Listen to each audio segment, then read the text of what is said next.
देखते हैं मैथिली शरण गुप्त का जीवन परिचय। मैथिली शरण गुप्त का जीवन परिचय तो क्या है? मैथिली शरण गुप्त 1886। मैथिली शरण गुप्त 1886 उत्तर प्रदेश चिरगांव जिला झांसी और 1964 में लगी फांसी। मैथिली शरण गुप्त 1886 उत्तर प्रदेश चिरगांव जिला झांसी और 1964 में लगी फांसी। मतलब इससे आप याद कर सकते हैं कि इनका जन्म हुआ 1886 में इनका जन्म हुआ। 1886 में इनका जन्म हुआ। उत्तर प्रदेश के राज्य है उत्तर प्रदेश, चिरगांव है इनका गांव और जिला था झांसी। तो झांसी उत्तर प्रदेश राज्य के झांसी में चिरगांव में, झांसी जिला है जो, उसके चिरगांव में 1886 में इनका जन्म हुआ था। 1966 में इसकी मृत्यु हुई थी। फांसी मतलब मृत्यु हुई थी। तो आप इस ट्रिक से इनका जीवन परिचय याद कर सकते हैं। यहाँ और है, यहाँ 3 अगस्त को इनका जन्म हुआ था। 3 अगस्त को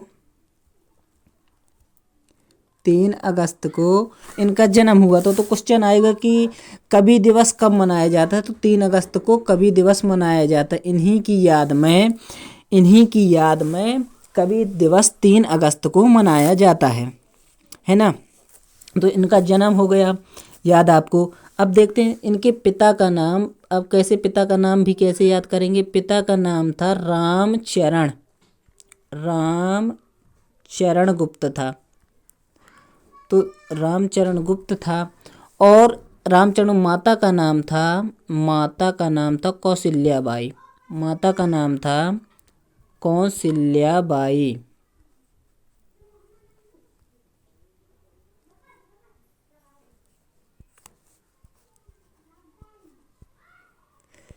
तो कौशल्याबाई इनकी माता का नाम था। ये थे वैष्णव धर्म को मानते थे। ये वैष्णव धर्म को मानते थे। किसको मानते थे? क्वेश्चन आएगा किस धर्म को मानने वाले थे? तो वैष्णव धर्म को मानते थे, है ना।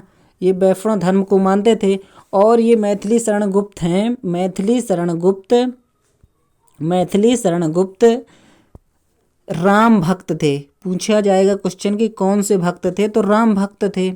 अब देखिए, अब इससे आप कैसे याद करेंगे कि राम जो हैं, राम तो राम भक्त थे। तो इनके पिता कहाँ थे? राम के चरणों में पड़े रहते थे, इस कारण ये राम भक्त थे।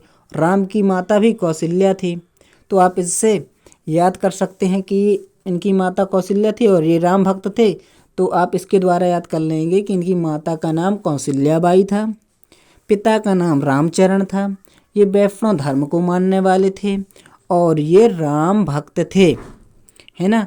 अब देखते हैं इनकी, एक बार पूछा गया क्वेश्चन है कि इनकी कितनी पत्नियां थी? तो इनकी पत्नी थी 3 और तीसरी पत्नी का नाम था सरयू देवी। ये क्वेश्चन पूछा गया है। इनकी तीसरी पत्नी का क्या नाम था? ये सबसे मोस्ट थी, इसलिए इसका नाम याद कर लेना है। सरयू देवी इनकी तीसरी पत्नी का नाम था, है ना। अब देखते हैं इनको उपनाम कौन कौन से दिए गए हैं। देखते हैं इन्हें कौन कौन से उपनाम दिए गए हैं। तो पहला है, इन्हें हरिगीतिका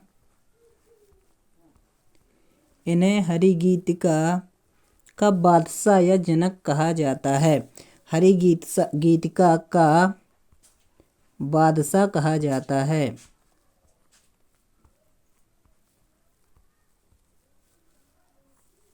इनको हरिगीतिका का बादशाह कहा जाता है, ये पहला। दूसरा है, इन्हें हिंदी साहित्य में दद्दा कहा जाता है, खड़ी बोली का दद्दा, है ना। तो ये दूसरा हो गया, ये हो गया इनकी उपाधि।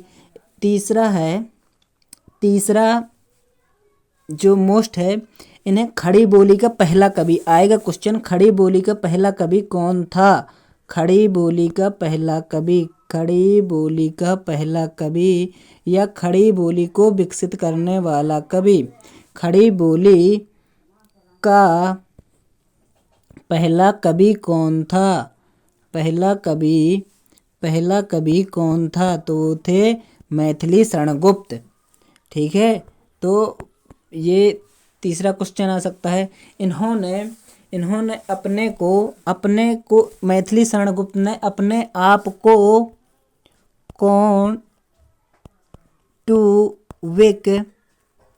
कौंटुविक कभी कहा है ना।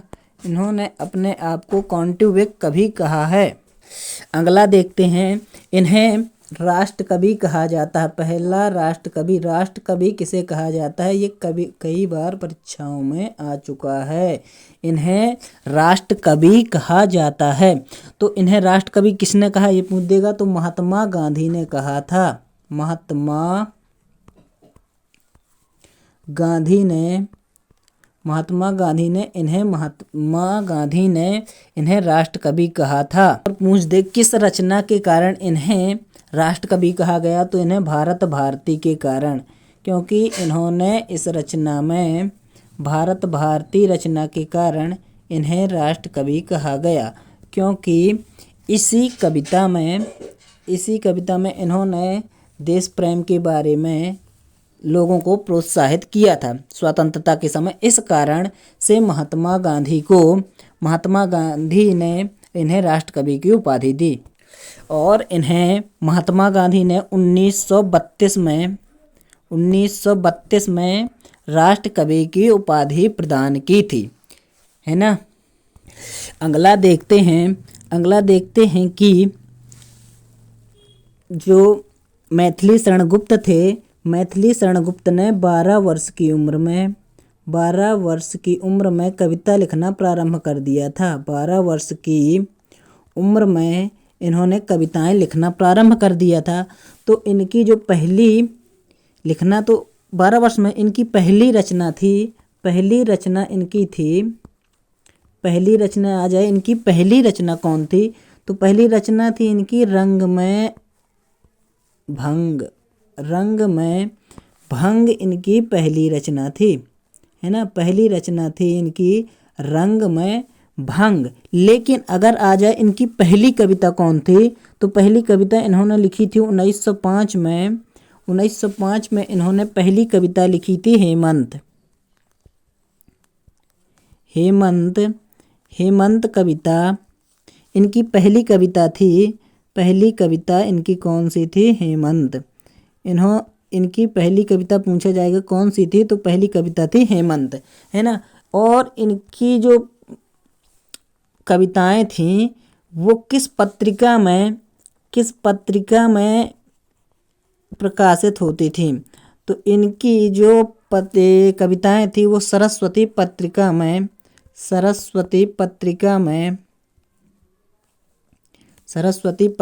प्रकाशित होती थी।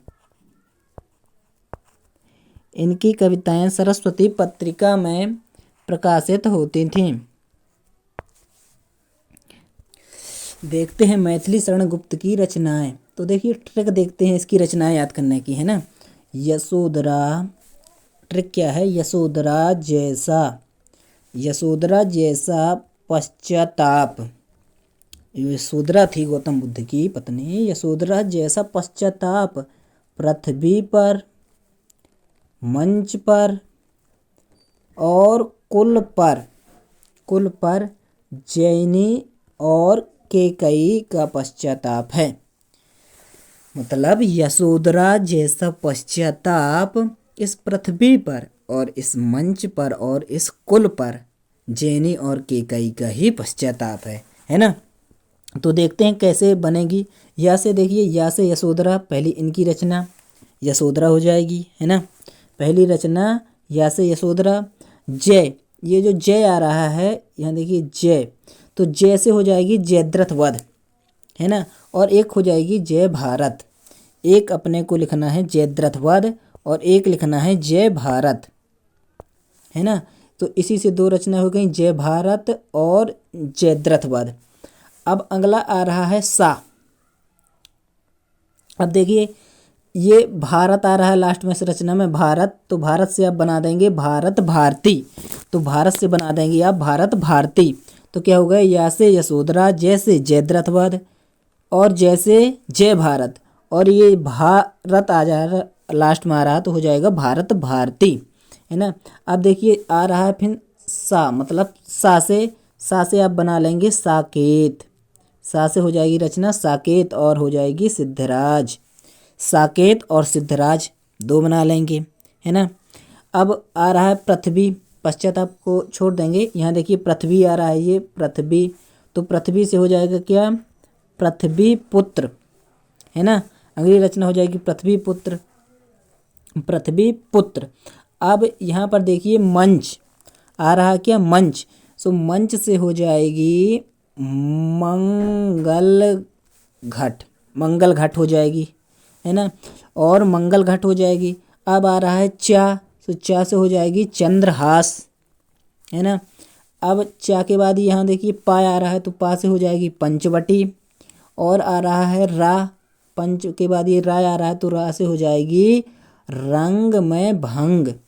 अगली रचना हो जाएगी क्या, रंग में भंग, है ना।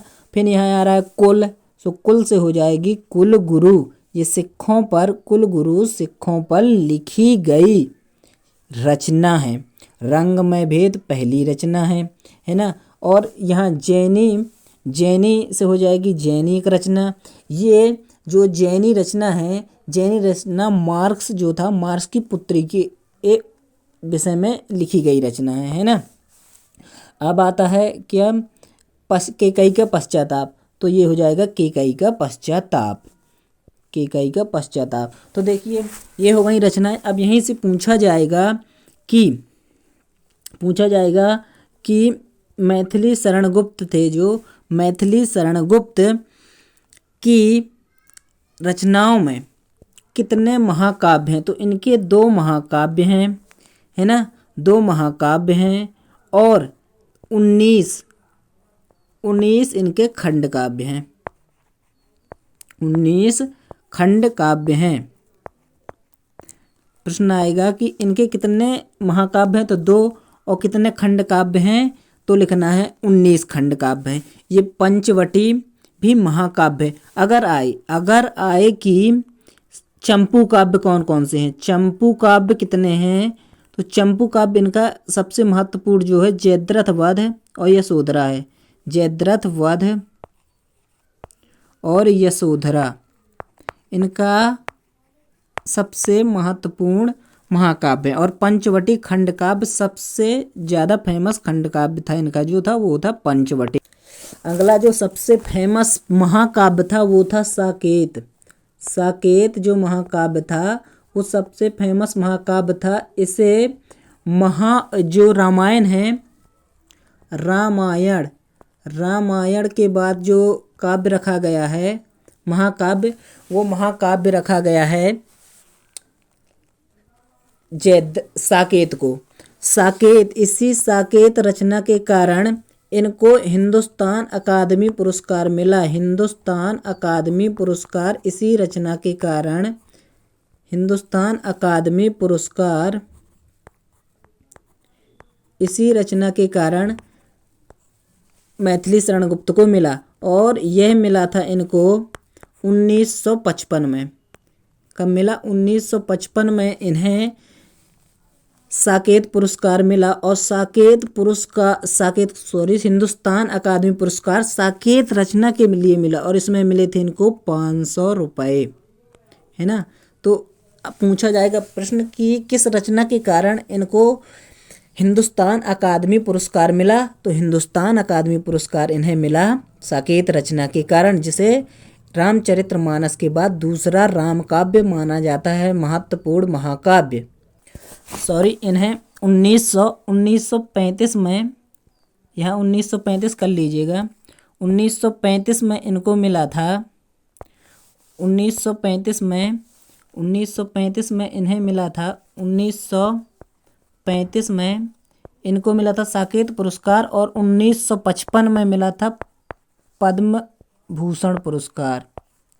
पद्म भूषण पुरस्कार इन्हें मिला था, पद्म भूषण पुरस्कार मिला था 1955 में। ये भी महत्वपूर्ण क्वेश्चन है।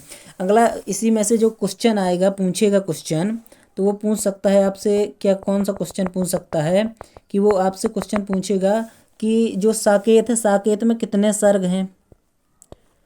तो साकेत जो इनका महाकाव्य है उसमें 12 सर्ग हैं, है ना।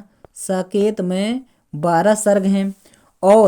और पूछेगा उर्मिला जो थी, उर्मिला लक्ष्मण की पत्नी थी, उसका वियोग वर्णन कितने सर्ग में है, वियोग वर्णन कितने सर्ग में है। तो इनका वियोग वर्णन जो है 9वें और 10वें सर्ग में किया गया है, 9वें व 10वें सर्ग में, है ना। तो ये हो गई इनकी रचनाओं से संबंधित प्रश्न जो आ सकते हैं। अगर और इनकी रचनाओं से कोई क्वेश्चन आएगा तो वो आएगा जो महाभारत कथा का वर्णन इन्होंने किया है। महाभारत कथा का वर्णन किस रचना में किया है, तो वो किया है जय भारत में, है ना। उन्होंने राम कथा का वर्णन किया है जय भारत में। मैंने आपको रचना बताई है जय भारत।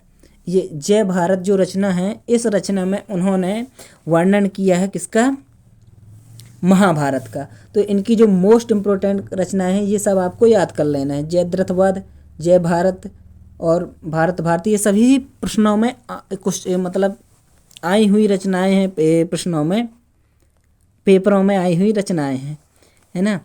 तो ये रचनाएं आपको याद कर लेनी है। अब इससे अतिरिक्त इस पाठ से या फिर इनके जीवन परिचय से कोई और क्वेश्चन नहीं आएगा।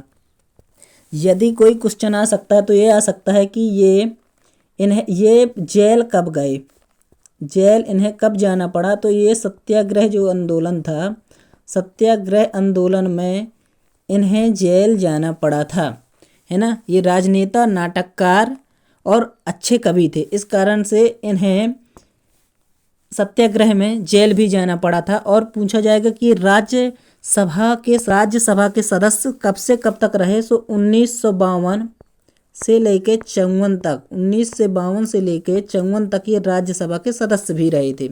इन्हें डी लेट की भी उपाधि दी गई थी विश्वविद्यालय में, लेकिन वो उतना इम्पोर्टेंट नहीं है। और मृत्यु को मैंने बता दिया है, 1964 में इनकी मृत्यु हुई थी। जन्म 1886 कहाँ हुआ था, 1886 में 3 अगस्त 1886 में हुआ था। इसी कारण से 3 अगस्त को कवि दिवस मनाया जाता है। आ जाएगा कवि दिवस किसकी जयंती के रूप में मनाया जाता है, तो मनाया जाता है मैथिली शरण गुप्त की जयंती के बारे में, है ना। और इनकी मृत्यु जो हुई थी ना, दिल का दौरा पड़ने के कारण हुई थी, दिल का दौरा पड़ने के कारण इनकी मृत्यु हुई थी। ये आपको याद रखना है ना।